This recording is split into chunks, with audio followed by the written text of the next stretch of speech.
नमस्कार, मी निखिल काटे, लोकसंवाद मराठीमध्ये. आज आपल्या प्रेक्षकासाठी खास जनावरांचं व्यवस्थापन आणि जर्सी गायचा व्यवसाय कसा असावा यासाठी खरं तर मी सांगोला तालुक्यातील कमलापूर या ठिकाणी आलेलो आहे.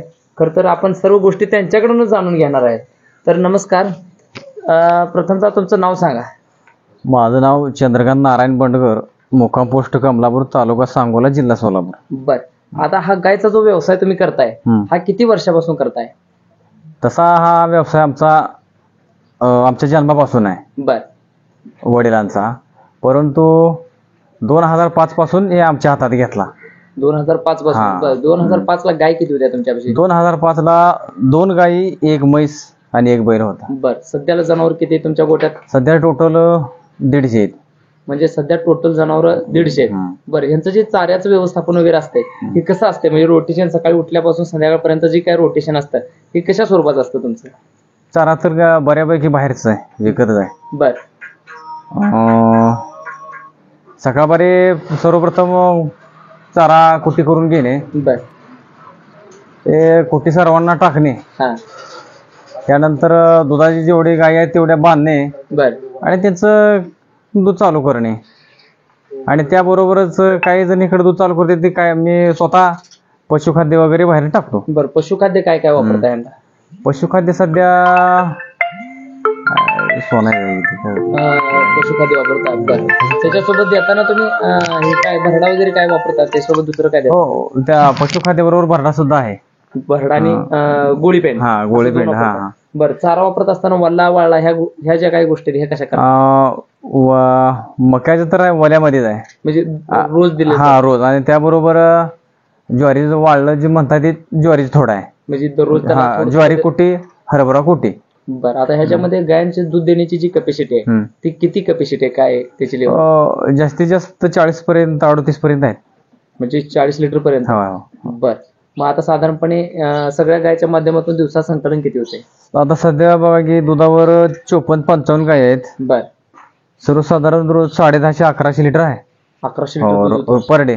बर, मग आता ह्याला कामगार वगैरे किती लागते ह्याला साधारणपणे? कामगार सध्या एकच आहे बाहेरच्या, आमच्या आम्ही घरच्या घरीच करतो. मग घरच्या घरी सगळं तुम्ही हँडल करता?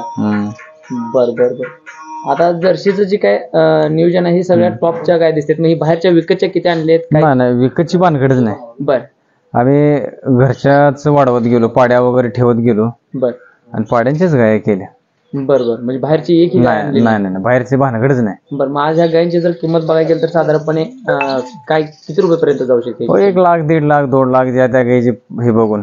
बर, आता पुढचं अजून काय प्लॅनिंग तुमचं? गाय वाढवण्याचं वगैरे काय प्लॅनिंग? पुढचं प्लॅनिंग नाही, पुढचं प्लॅनिंग असं काय नाही, पण कमी गायीत जास्त दूध कसं निघेल हे थोडंसं डोक्यात आहे. त्यासाठी आम्ही एम्ब्रिओ केलेला आहे, चालू केलेला आहे. एम्ब्रिओच्या आपल्याकडे मला वाटतं 9 पिल्ली आहे, 9 2 11 पिल्ली आहेत. 11 कालवडी आहेत? 11 कालवडी आहेत. बर बर. ह्याच्या व्यतिरिक्त व्यवस्थापनातला पार्ट इतरांपेक्षा वेगळा तुम्ही काय गोट्यावर अवलंबताय? इतरपेक्षा म्हटलं तर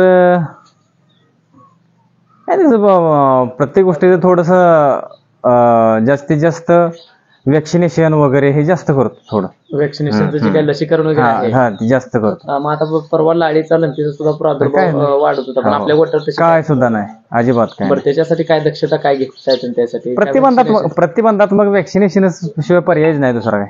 बस, ती करताच कंपल्सरी करतो. बर, मग आता ह्याच्यामध्ये गोठा वगैरे जे काय असायला पाहिजे किंवा ह्याच्या व्यवस्थापनाबद्दल काय तुम्हाला म्हणजे त्या संदर्भात काय अभ्यास झालाय का तुमचा? म्हणजे सध्या हाय व्यवस्थित आहे, थोडंसं पावसाळ्यात अडचणीत आहे. बर, मग त्यासाठी बघू थोडंसं काय करायचं आहे, ते पॉलिहाऊस सारखं बघू प्लॅन आहे त्याचा थोडंसं. बर, बघू आता त्या पद्धतीने पावसाळ्याच्या अगोदर. बर, मग आता नवीन तरुण पोरांनी ह्या व्यवसायाकडे वळायला लागले, पण त्यांना बऱ्यापैकी ह्या गोष्टीचं नॉलेज नसल्यामुळे कुठेतरी होते. मग त्यांच्यासाठी काय सल्ला काय द्यायचा तुम्ही? काय त्यांनी काय केलं पाहिजे, नवीन पोरांनी थोडंसं कुठंतरी प्रशिक्षण घेतलं पाहिजे. बर बर, गोट्यावर जावा. बर, किंवा एखादं हे जर असेल काय म्हणते त्याला, युट्यूब चॅनल वगैरे बघा, त्यानुसार समजतं. डॉक्टरांचे वगैरे सल्ले घ्यायचं म्हटलं तर डॉक्टरांचं ते केल्यानंतरचा पुढचा भाग झाला. बरं बरं. तर तरुण पोराने सुद्धा ह्याच्यामध्ये त्या पद्धतीने करायला पाहिजे. मग साधारणपणे आता या एवढ्या गायांना चारा दिवसाला किती लागतो तुम्हाला? 4.5 टन पर डे जाते बघा. 4.5 टन. 4.5 टन.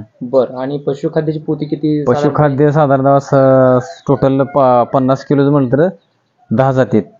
बर. साधारणपणे सकाळी काम किती वेळा तुम्ही करताय सकाळच्या वेळेत? सकाळी बघा की धारा चालू होते 6ला. बर. त्याच्या अगोदर 1 तास म्हणजे 5 आणि 9:30 साधारणतः 4.5 तास जातात एका टायमिंग. सकाळी 4.5 तास, संध्याकाळी 4.5 तास. सकाळी 4.5 तास, संध्याकाळी 4.5 तास. मग ह्या वेळेमध्ये तुम्ही घरच्या घरी बर. आणि ह्याच्यावर गोट्यावर ब्रीडिंग वगैरे काम तुमचं कशा पद्धतीचं? ब्रीडिंग तुम्हाला सांगा एम्ब्रिओ चालूच आहे सध्या. त्यांचं ती प्रोसेस चालूच आहे. हा, एम्ब्रिओ केलेली आहे आणि चांगलं सॉर्टेड सिमेंट वापरतो. हो. बरोबर. तर आपल्यासोबत हे कमलापूरचे प्रगतशील शेतकरी होते. खरं तर त्यांनी 2005 साली हा व्यवसाय 2 गाय आणि 1 म्हैस अशा स्वरूपात सुरू केला आणि तिथून त्यांची वाटचाल सुरू झाली. आज बघायला गेलं तर जवळजवळ 17 ते 18 वर्षाच्या कालावधीमध्ये त्यांच्याकडे आज बघायला तर तब्बल 150 जनावरं ह्या गोट्यामध्ये आहेत. आणि ह्या गोट्याच्या माध्यमातून त्यांनी आर्थिक प्रगती सुद्धा अतिशय चांगल्या पद्धतीने साधलेली आहे. त्यांचं सगळ्याच गोष्टी अतिशय चांगल्या आहेत. आपण गाय सुद्धा बघू शकतोय की अतिशय चांगल्या गाय या ठिकाणी आपल्याला पाहायला मिळते. त्यांची दुधाची कॅपॅसिटी या सर्व गोष्टी अतिशय चांगल्या पद्धतीने आपल्याला या ठिकाणी मिळाल्या आहेत. निश्चितपणानं अजून ह्याच गोट्यावरील आपण काही व्हिडिओ पुढील भागामध्ये देखील बघणार आहे. धन्यवाद.